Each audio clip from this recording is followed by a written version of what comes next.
para que el siguiente gobierno pueda seguir dando esos pasos. De lo que escucharon, primero, ¿con qué se quedan? ¿Y cómo definiría cada uno en lo individual estas prioridades en la agenda pública?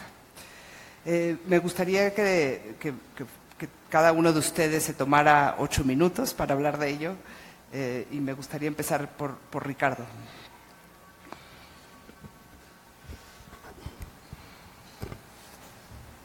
Nos habían dicho que iba a empezar Dante, pero con muchísimo gusto. Bueno, yo quisiera, en primer lugar... Sí. No hay ningún problema. ¿Qué? Como ustedes quieran. Tú, Dante. Perfecto. ¿Quieres empezar? Bueno, la verdad, así habíamos quedado, pero... no, es que yo lo tenía aquí en este orden, pero no había oído eso. Bueno, perfecto. Dante, después, ¿quién? Alejandra y tú, al final. Sí. En primer lugar, agradecer la invitación, haber escuchado puntos de vista tan relevantes en temas tan importantes de la agenda nacional, nos motiva, nos compromete, pero al propio tiempo nos da oportunidad de plantear por qué el Frente Ciudadano por México es una opción de 3 fuerzas electorales que primero tomamos la decisión de plantearnos causas y propósitos para este frente. Y en los propósitos, desde luego, está el construir un nuevo régimen, tener un nuevo sistema político. Creo que lo que hoy aquí se ha explicado queda manifiesto de que el actual sistema político mexicano le queda corto a la sociedad en todas las áreas que hoy se plantearon, que son unas de una agenda mucho más amplia. Hay grandes huecos en donde es manifiesta que no se escucha a la sociedad, que el gobierno toma decisiones unilaterales, interesadas, facciosas, muchas veces hasta pervertidas. No podemos dejar de entender que hay buen ánimo y buen propósito, pero los resultados son insatisfechos para toda la sociedad. Y de eso se va a tratar, de que podamos construir un nuevo régimen, pero la gran diferencia con lo que actualmente se tiene es que el ciudadano estará en el centro de las grandes decisiones, para que no nada más salga a votar, sino también pueda orientar acciones de gobierno en diferentes ejercicios y tiempos, desde la comunidad con el policía de proximidad, desde la comunidad llevando el apoyo a las personas que más lo requieren en medio de la pobreza, pero también en definición de una estrategia integral de desarrollo. La propia planeación democrática la estamos considerando, involucrando a los poderes de la Unión y particularmente al cuerpo legislativo, para que éste sea aprobado por el Congreso y no nada más con la visión del Ejecutivo Federal. Es decir, estamos proponiendo ejercicios que nos permitan darle un nuevo rumbo al país. Algo que también es muy relevante en torno a lo que acabas de comentar es el hecho de que el Frente Ciudadano por México tiene un horizonte que inició el 5 de septiembre del 17 y concluye el día 31 de diciembre de 2024, cuando los ejercicios de coaliciones son efímeros, duran 9 meses solamente. ¿Qué quiere decir esto? Que nosotros estamos anteponiendo el interés superior de un proyecto de país por sobre el perfil de la persona que puede o no encabezar candidaturas. Y me refiero a los diferentes niveles en los que se van a desarrollar el próximo año, que por cierto será una elección la más concurrente en toda la historia del país, porque vamos a tener elección para presidente de la República, para el Congreso de la Unión, en 9 entidades federativas en renovación del Ejecutivo, pero en 30 entidades en conjunto habrá elecciones. Solamente 2 no tendrán elecciones locales. Esto tiene la mayor relevancia. Precisamente por ello, nosotros planteamos primero proyecto de país. Y en ese ejercicio, Movimiento Ciudadano ha venido trabajando de tiempo atrás. Tenemos un documento que hemos puesto a consideración de las compañeras y compañeros del Frente Ciudadano, particularmente del Partido Acción Nacional y del Partido de la Revolución Democrática, pero el gran objetivo es trabajar en un horizonte de más largo aliento. Poca gente imagina en este momento que si las cosas marchan como deben marchar, si ponemos por delante al país, nos permita tener coalición electoral que dura 9 meses en 2018, coalición electoral que durará menos meses en el 2021 y coalición electoral que duraría 9 meses en el 2024. ¿Qué quiere decir esto? Que es la primera vez que se está intentando plantear un proyecto para poner a consideración de la sociedad nacional un ejercicio en un horizonte en términos reales de 12 años.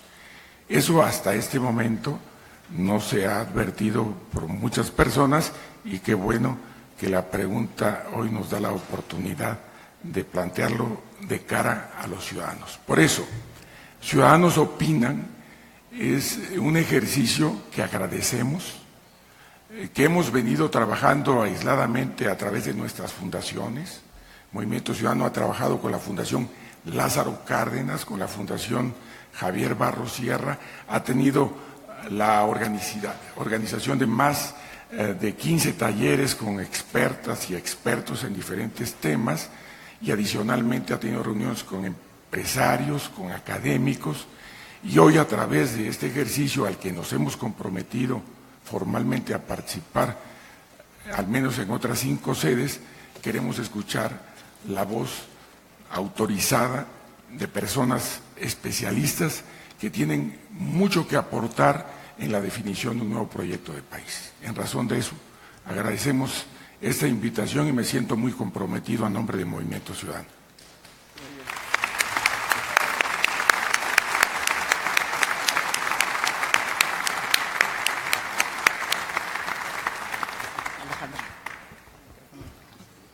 Sí, creo que sí. Muchas gracias.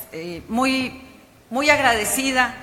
Perdón, me estoy acomodando aquí para poder escucharnos mejor. Muchas gracias, Ana Laura.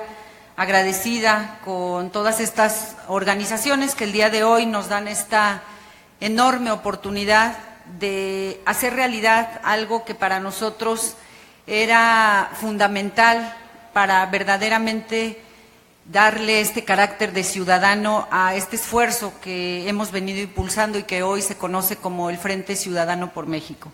De verdad, yo estoy muy contenta de poder estarles escuchando, de confirmar que no nos equivocamos, que fue verdaderamente acertado el estar el día de hoy abriendo este espacio para hacer un ejercicio que, como lo decía hace un momento Ricardo Rafael, lo dijo también Ana Laura, no hay antecedente en nuestro país en donde los políticos hagamos lo diferente a lo que cotidianamente hacemos, que es hablar menos o no hablar y en lugar de ello escuchar a la gente. Yo estoy convencida que en la medida que los políticos hablemos menos y escuchemos más a los ciudadanos, vamos a lograr también mejores resultados.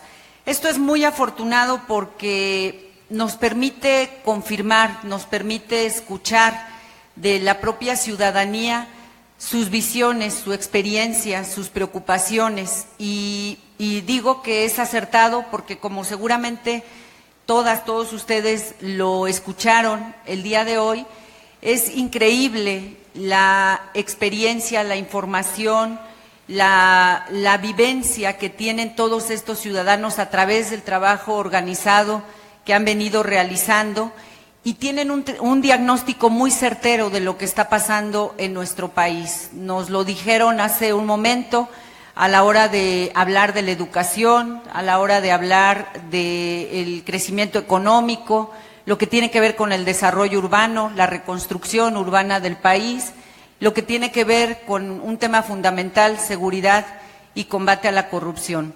Yo estoy convencida que además de complementar este diagnóstico en voz de los propios ciudadanos, de la relevancia que esto tiene, lo verdaderamente enriquecedor de este ejercicio es que todas estas visiones vienen acompañadas de propuestas. Yo no escuché absolutamente ninguna intervención que solo nos compartiera el diagnóstico, solo nos compartiera la preocupación. Todo vino acompañado de cómo resolver, cómo proponemos desde este esfuerzo ciudadano el poder ir dando respuestas a todos estos problemas. Lo cierto es que escuchar el día de hoy nos confirma este diagnóstico que todos los mexicanos hoy estamos compartiendo. México está en una situación de crisis, México está en una situación de emergencia.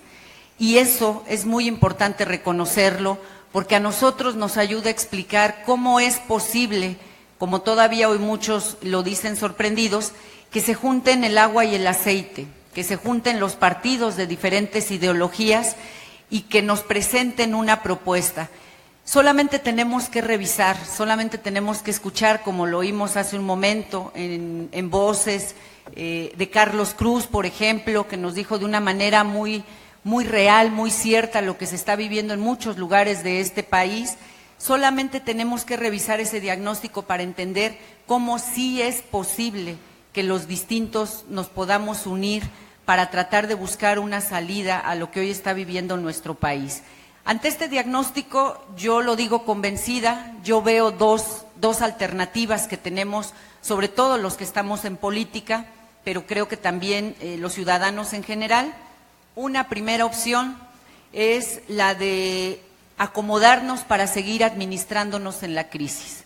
El tratar de hacer como que no pasa nada, tratar de poner un poco de esfuerzo, pero en realidad dejar que las cosas sigan igual. Esa es una primera opción. Y la otra opción, que es por la que nosotros estamos apostando, es la de buscar verdaderamente una transformación de fondo, un cambio de fondo, hacer lo que se requiera para que las cosas verdaderamente puedan cambiar de rumbo. Y para hacer que las cosas sean diferentes o los resultados sean diferentes, tenemos que actuar de manera diferente. Por eso a mí me da gusto, lejos de sorprenderme o de incomodarme, todas esas cejas que se levantan con frecuencia cuando nos dicen cómo que se juntan la derecha, la izquierda, el agua y el aceite. La verdad a mí me da mucho gusto que esas sean las reacciones en principio, porque quiere decir que estamos haciendo las cosas de manera diferente. Estar aquí hoy escuchando a la gente no es casualidad, no venimos obligados, eso fue parte de un compromiso que asumimos en donde tenemos que reconocer que tenemos que hacer las cosas diferentes, y hacerlas diferentes es parte de este ejercicio, escuchar a la gente. Y quiero también comentar con ustedes que, siendo esta nuestra apuesta, la de la transformación, la del verdadero cambio, con todo lo que implica el alcance de este Frente Ciudadano por México, porque no solamente se trata de juntarnos para ganar una elección, eso ya lo hemos hecho varias veces, algunas veces no siempre hemos alcanzado el éxito, pero en el 90% de los intentos nos ha ido bien. ¿Qué quiero decir con esto? No tenemos duda que podemos juntarnos para ganar una elección, pero hoy nuestro objetivo es más ambicioso. Queremos juntarnos, debemos juntarnos para transformar el país. Y eso pasa por ganar la elección, sin duda, las elecciones, pero sobre todo por tener una mayoría estable que nos permita tener condiciones para materializar lo que nos comprometamos a hacer con la gente. Ese es el valor, ese es el éxito que nosotros estamos buscando. Y quiero comentar con ustedes que tampoco es casualidad que nosotros nos hayamos autodenominado Frente Ciudadano. El objetivo precisamente es reconocer el éxito y sobre todo la necesidad que hoy tiene nuestro país de conjuntar el esfuerzo de los ciudadanos con los que hacemos política, porque también tenemos que decirlo con claridad, los que hacemos política no tenemos que escondernos, no tenemos que avergonzarnos de la situación que hoy se está viviendo en nuestro país, tenemos que ponernos la pila y tenemos que comprometernos a trabajar y a cambiar esa apreciación que hoy se tiene hacia la clase política. Y hoy estoy muy contenta porque parte de ese objetivo y de ese compromiso de cambiar y de reivindicar el nombre de la política, lo estamos haciendo con un ejercicio tan interesante, tan rico, como el que estamos viviendo aquí en este momento. Yo quiero concluir solamente señalando que de lo que hemos escuchado el día de hoy es muy importante para una servidora como integrante de este frente el quedarnos con una parte fundamental. El frente debe reconocer la gran deuda que tenemos con los jóvenes en este país.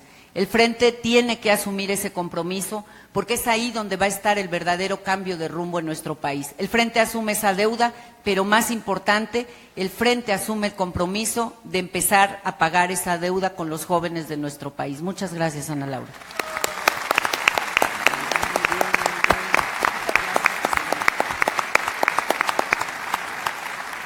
Ricardo. Gracias, Ana Laura. Muy buenas tardes a todas y a todos. Pues por algo tenemos 2 ojos, 2 oídos y una sola boca, para que observemos y escuchemos por lo menos el doble de lo que hablamos. Y afortunadamente hoy así ha sido. Venimos a escuchar a los ciudadanos y yo quiero de todo corazón agradecer esta oportunidad que nos han dado de escuchar magníficas ideas y extraordinarias reflexiones. Quiero agradecer a las organizaciones de la sociedad civil que nos invitaron a escuchar y quiero agradecer de manera concreta a quienes han hablado hoy. Quiero dar las gracias a Enrique Krause porque nos recordó que no nos debemos perder en este laberinto de discusiones ideológicas entre izquierdas y derechas. Los problemas de México están clarísimos y no son ideológicos. La corrupción, la violencia, la inseguridad, la pobreza, la desigualdad. Agradecerle a Ricardo Rafael, que hoy nos recordó, hablando de desigualdad, que quizá la principal barrera que tenemos hoy en el país es la barrera de género. Y bordando sobre esa idea, darle las gracias a Juan Pardinas, porque nos dijo, sí es cierto, lo que llevamos décadas diciendo, necesitamos más ingenieros en México, pero más puntualmente dijo él, necesitamos más ingenieras. Y dijo David, y también le agradezco, pero para que haya más ingenieras necesitamos más becas, necesitamos centros de desarrollo infantil donde puedan aprender, estar seguros y cuidados sus hijos, mientras realizan esta doble labor que nunca le reconocemos a las mujeres en la dimensión en la que deberíamos. Agradecerle a Ricardo Rafael, porque dijo con claridad, no puede ser que el destino de los mexicanos dependa de la cigüeña o del código postal en el que nacieron, hablando de la desigualdad. Agradecerle a Alfonso Iracheta, sí, se necesitan 1 millón de lotes para la gente más pobre en este país. Basta ya de que los más pobres tengan que vivir a 4 horas de donde trabajan. Agradecerle a Jorge Gamboa de Buen, que nos recordó por qué se cayeron la mayoría de las viviendas de los más pobres en este sismo, y no fue culpa de ellos, ni porque los materiales no fueran los adecuados, fue por vacíos de autoridad que no supervisaron que esas construcciones cumplieran con las normas. Agradecerle otra vez a Ricardo Rafael, nos recordó por qué no funciona la planeación urbana en México, por corrupción, por esa liga entre los desarrolladores y las autoridades, porque el país crece en función de polígonos de interés. ¿Por qué creció la ciudad hacia allá? No porque hubiera un plan que así lo determinara, porque un desarrollador compró el terreno ahí y sobornó a una autoridad municipal para que le dieran el cambio de uso de suelo y después la licencia de construcción.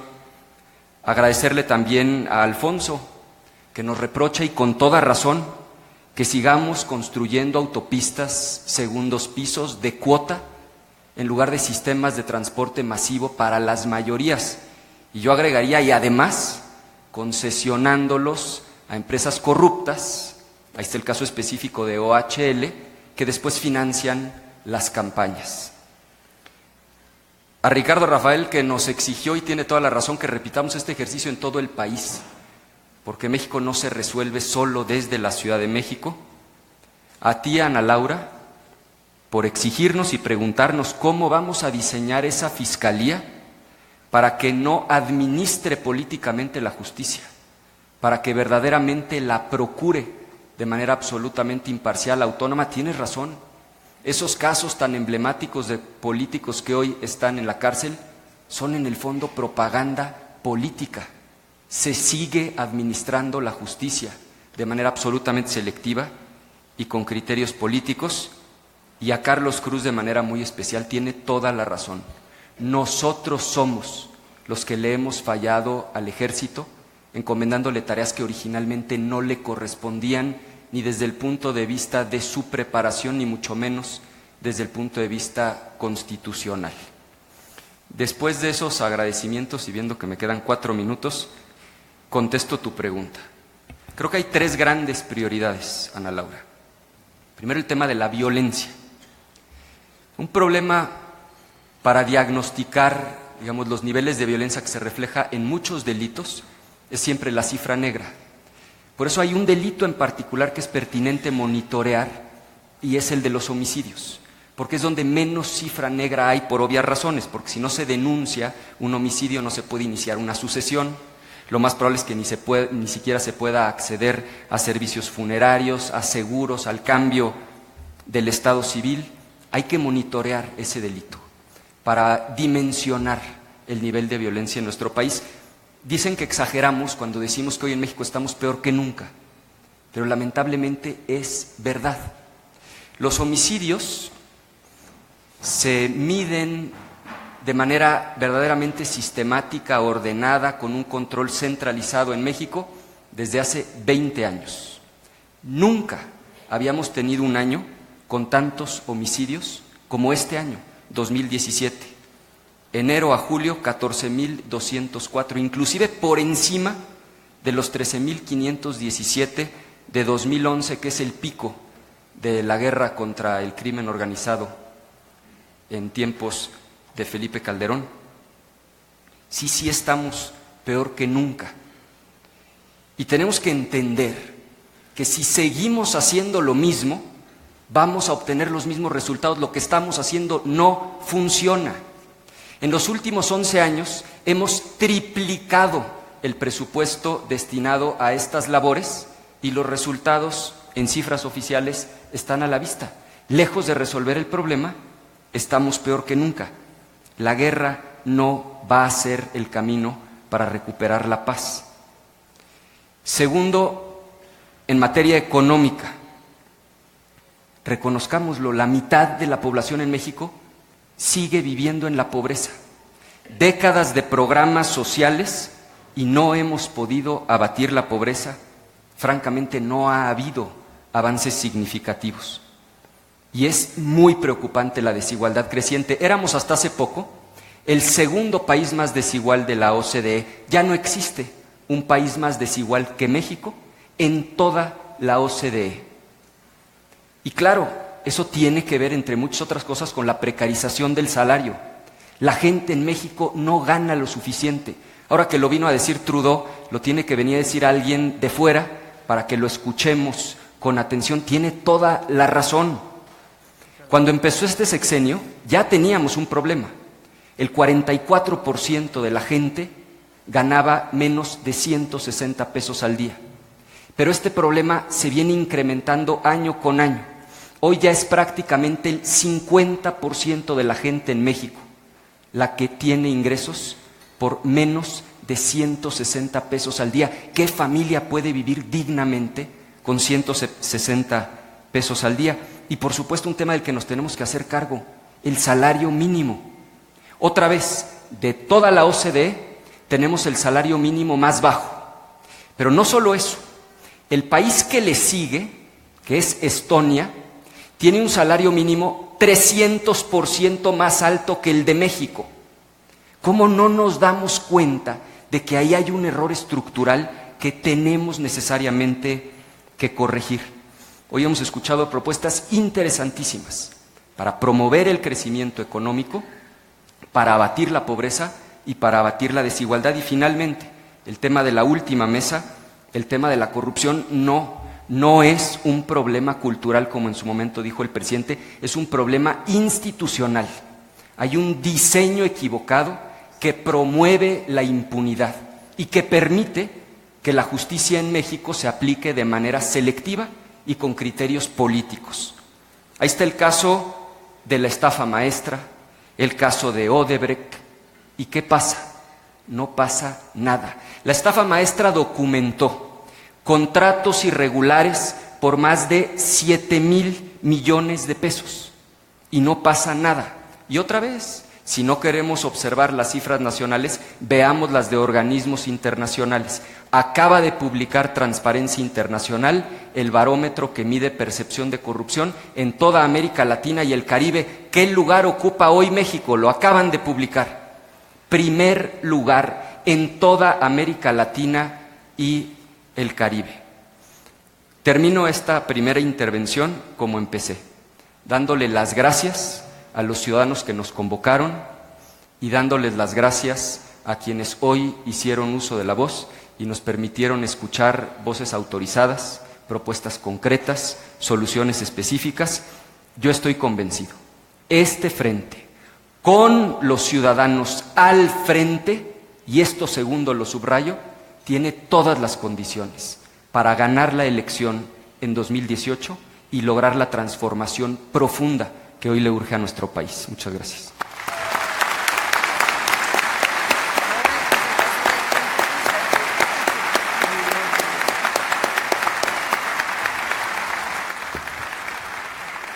Muchas gracias. Qué bonita. Dado que se extendió de más el foro, yo ya nada más les voy a hacer una sola pregunta que es recurrente en la ciudadanía.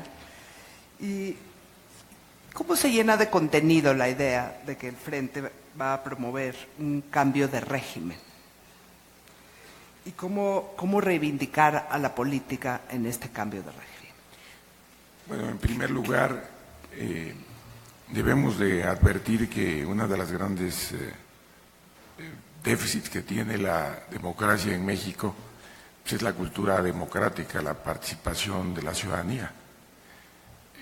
La Constitución establece en el 41 constitucional esa responsabilidad que por cierto tiene el INE. Sin embargo, también lo dijo Ricardo Rafael, los partidos están pensando en las elecciones y la sociedad piensa en la vida diaria y en el desarrollo y el estado de bienestar. Nosotros partimos de la base de que debemos de alentar ejercicios de participación ciudadana reales. Por eso con tanto entusiasmo hemos acogido este foro de Ciudadanos Opinan y además les decimos que van a ser recogidos por nuestros órganos institucionales e incluso tenemos previsto un ejercicio abierto a la participación donde tendremos un consejo consultivo que debe de recoger todo este esta rica aportación de ideas, de personalidades que nadie discute en el campo de la valoración jurídica de la doctora Magaloni, pero también en los campos en los que hoy se ha debatido y que posteriormente tendremos que recoger. En opinión de Movimiento Ciudadano, y eso lo tenemos en nuestros documentos básicos, le hemos dado mayor importancia en México a los recursos económicos que a los recursos humanos. Y hoy lo que destaca en este primer foro inicial, es la riqueza de los recursos humanos que México debe aprovechar para darle rumbo y dirección a un país que lamentablemente, desde nuestro punto de vista, se encuentra extraviado. Precisamente por ello, reconocemos de la manera más amplia este esfuerzo ciudadano de organizaciones que de verdad abanderan causas de la sociedad para que sigan haciéndolo. Y por otra parte, que el Frente Ciudadano por México tengan presente, siempre tendrá las puertas abiertas a esos puntos de vista. Queremos que no nada más sean con opiniones, más adelante abriremos los espacios a la participación política, a la administración pública de verdaderos especialistas. Ya basta de que lleguen servidores públicos en esa facultad discrecional que tienen los ejecutivos, me refiero a nivel municipal, estatal o federal, de nombrar y remover libremente a sus colaboradores para que lleguen personas con especialidad, con capacidad, con conocimiento. Lo hemos dicho que se ha hablado hoy de la nueva fiscalía que está demandando el país, pero también que en la Secretaría de Comunicaciones y Transporte estén los ingenieros, los arquitectos, estén los innovadores. Por otra parte, en agricultura estén los veterinarios, los agrónomos, los especialistas en desarrollo rural. Es decir, si nosotros abrimos los espacios a la participación en la administración pública, a los perfiles adecuados, y por otra, abrimos espacios a la participación de la sociedad en toma de decisiones, no nada más para votar, sino también para retirar a los servidores públicos que fallan.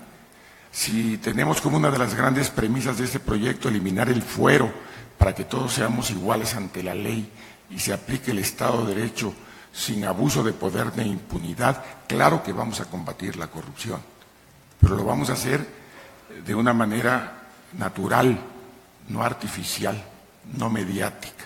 Y parte de la perversión que hay en el país es que precisamente el presupuesto público se destina a hacer que sea más importante lo que se declara que lo que se hace. Los funcionarios declaran y no construyen, no rinden cuentas. Hoy de lo que se va a tratar es de que tengamos un ejercicio de participación en el país, en los 3 niveles de gobierno, en todas las regiones de México, con la participación resuelta de hombres, mujeres, jóvenes que dan muestras cuando se requiere, que están dispuestos a colaborar de manera ejemplar, como se ha visto, y el día de hoy dimos una muestra al reconocer ese esfuerzo de jóvenes, de mujeres, de organizaciones de la sociedad civil que mucho quieren aportar a México, pero que a veces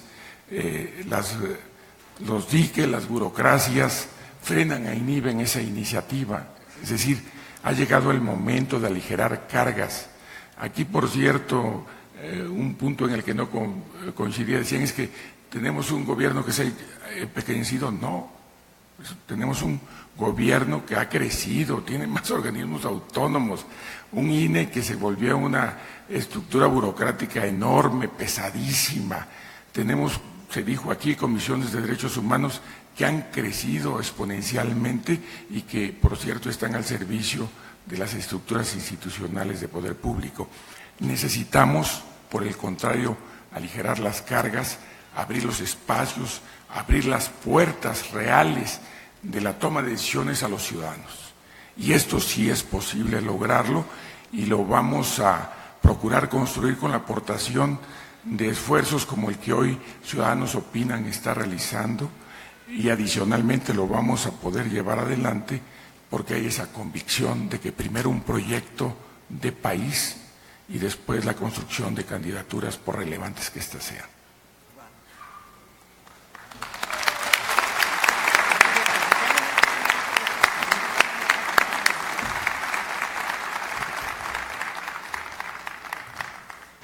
Con la intención de complementar las ideas, lo que aquí se acaba de señalar, yo quisiera referirme concretamente a cómo es que en este frente nos estamos planteando ese cambio de régimen, un régimen que ya hemos reconocido y que los ciudadanos día con día confirman que ya se agotó, que ya dio de sí, que muchos de los problemas que hoy estamos viviendo en muchos temas, lo que tiene que ver con la violencia desbordada, la inseguridad, la falta de empleo, los jóvenes sin alternativa de educación o de empleo, son consecuencia de ese régimen que ya está agotado, que no tenemos, el Estado, el gobierno no ha tenido la capacidad de dar respuesta a todos estos problemas. Y eso nos confirma que, si bien es cierto, este régimen nos ha ayudado a transitar a la democracia, nos falta esa siguiente etapa, cómo demostramos que vivir en democracia le es útil a los ciudadanos,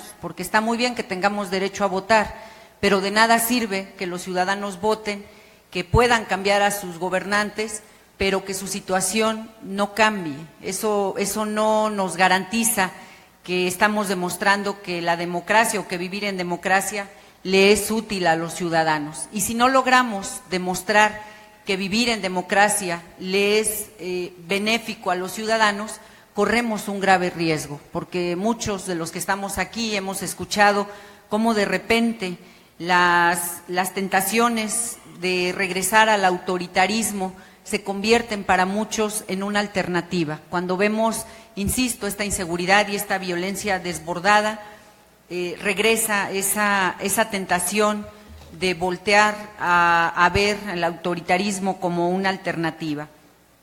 Lo que nosotros estamos planteando desde este frente es absolutamente diferente. Estamos proponiéndonos, a partir de ganar la elección, estamos proponiéndonos esa transformación y ese cambio basado en un gobierno de coalición.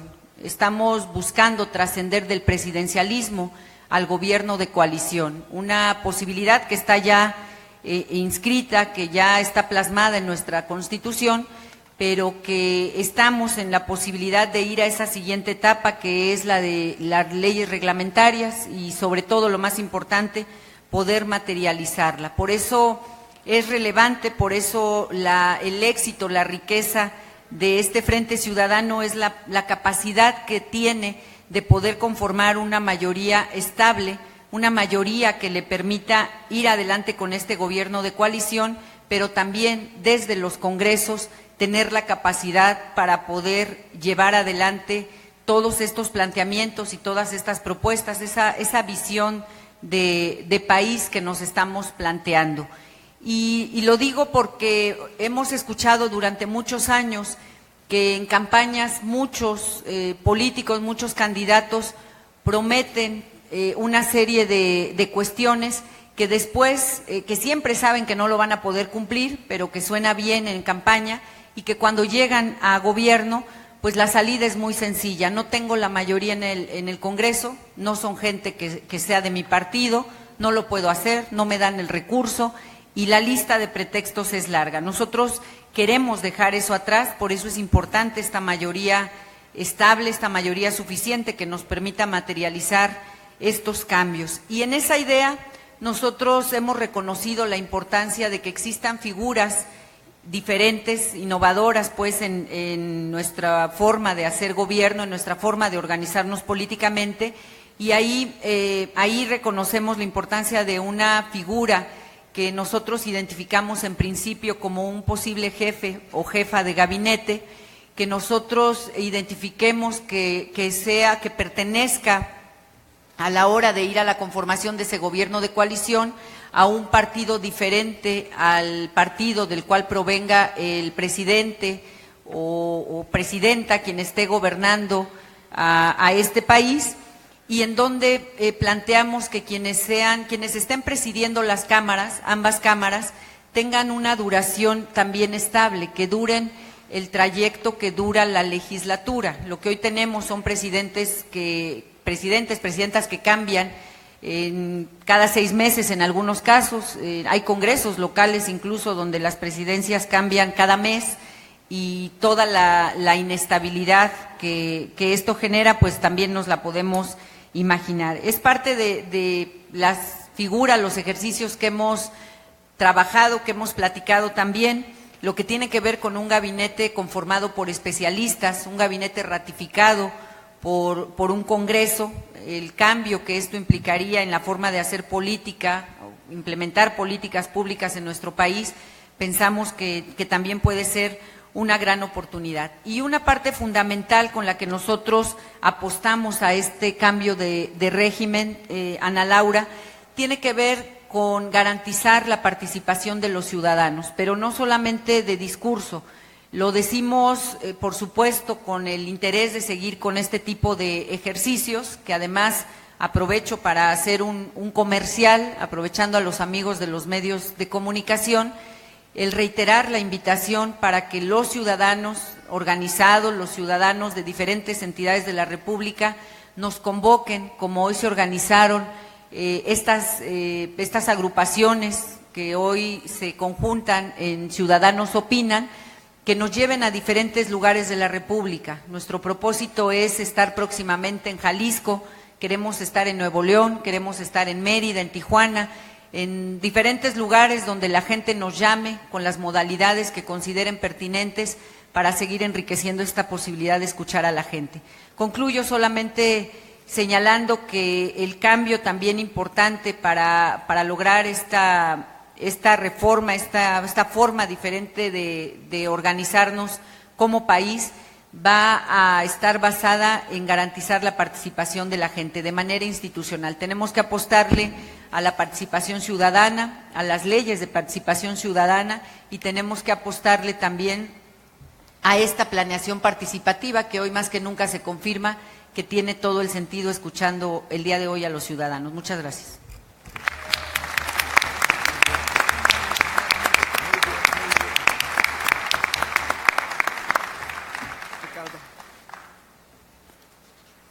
Muchas gracias. Preguntabas de manera muy concreta, Ana Laura, ¿cómo se llena el frente de contenido? Creo que la respuesta es muy simple, con acciones. Dijimos, y hablo en plural, porque fueron fundamentalmente organizaciones de la sociedad civil quienes pusieron este tema en la agenda pública y después fuimos otros quienes los seguimos, que el gobierno pretendía imponer un fiscal carnal, un fiscal que duraría 9 años, lo que quedaba de este sexenio, el sexenio siguiente y todavía un tercio de la siguiente administración, con un objetivo muy claro: cuidarse las espaldas. Decía ayer un compañero, en lugar de que haya fiscales que les cuiden las manos a los políticos, buscan fiscales que les cuiden las espaldas a los políticos. Y ahora, a propósito de la renuncia del Procurador General de la República, nos vienen a decir que tuvimos una alucinación, que eso jamás sucedió, que nunca estuvo en los planes del gobierno imponer un fiscal carnal, un fiscal a modo para los próximos 9 años, que nuestra lucha en la Cámara de Diputados por impedirlo fue un poco como aquel pasaje del Quijote enfrentándose a los molinos de viento, que en realidad estábamos luchando contra un enemigo que jamás existió. Y debo confesarles que por un momento me lo cuestioné. Dije, de plano, lo habremos soñado, lo alucinamos, no estaba en sus planes. Y dije, bueno, vale la pena volver a la memoria escrita.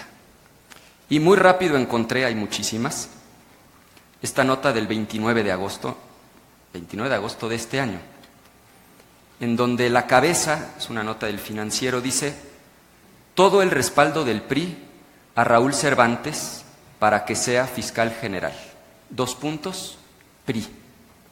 Pero luego dije, bueno, a veces pasa que la cabeza dice una cosa, pero el texto de la nota dice otra distinta. Vamos a ver si realmente lo dijo, vamos a concederles el beneficio de la duda. Solo tuve que avanzar 2 párrafos y encontré, lo voy a citar entre comillas, al presidente del PRI diciendo el pasado 29 de agosto, que no quede duda, nosotros consideramos que Raúl Cervantes tiene la trayectoria, el profesionalismo, el desempeño público para tener la altísima responsabilidad de ser fiscal general de la nación. Ahí termina la cita. Entonces, no fue una alucinación, sí era un objetivo de esta administración y logramos empezar a llenar de contenido el frente porque dimos una lucha con acciones y yo quiero reconocer sobre todo a las organizaciones de la sociedad civil que fueron quienes pusieron el tema en la agenda pública y por supuesto a todas y a todos los que particularmente en la Cámara de Diputados dieron esa batalla y lo hicieron posible.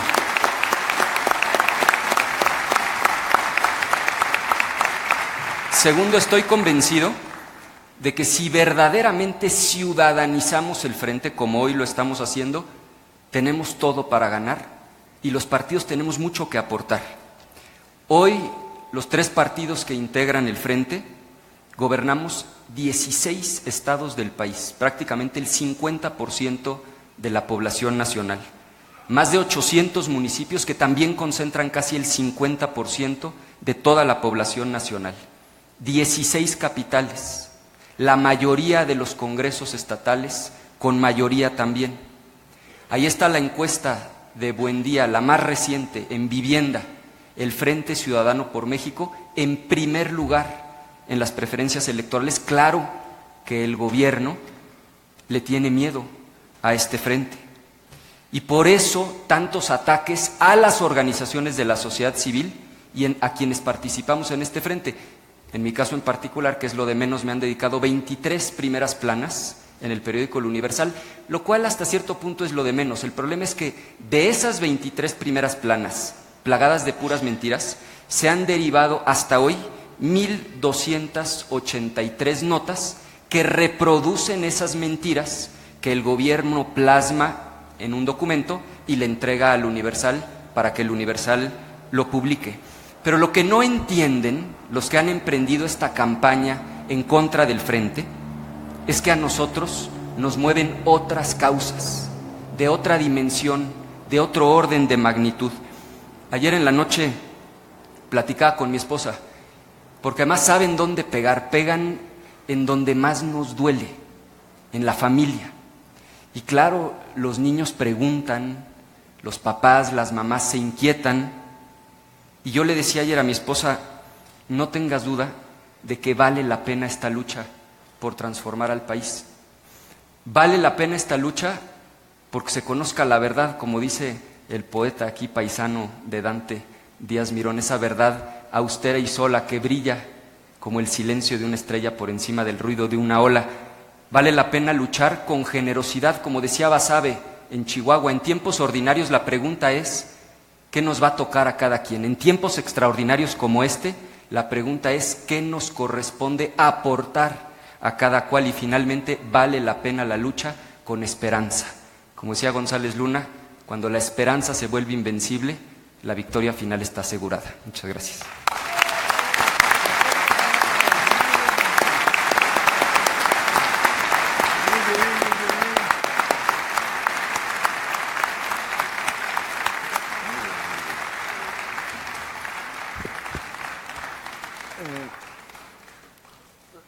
Pues para mí, y quizá para muchos de los que estamos aquí, es muy refrescante y estimulante escucharlos a ustedes 3, a Dante Delgado, a Alejandra Barrales y a Ricardo Anaya. Sí, les agradezco profundamente un ejercicio tan horizontal, tan abierto, con amplia disposición a escuchar y a dialogar con nosotros. Espero que lo sigan repitiendo, o sea, espero que sí se llene la plataforma de las voces ciudadanas. Sin embargo, lo que más me entusiasma es poder ver cómo van a cernir este telar, digamos. Las voces ciudadanas ahí están, la posibilidad de que los ciudadanos se involucren en la política también está, pero también las restricciones propias de la política y de manejar los partidos y de lidiar con los obstáculos que habla Ricardo, también están ahí. Entonces, el desafío, me parece, el desafío más importante es poder salir con un proyecto de país por escrito, con un programa de gobierno, con un conjunto de candidaturas que nos entusiasmen, porque si esta es la voz, yo creo que el Frente tiene altísimas posibilidades de éxito. Ojalá así sea.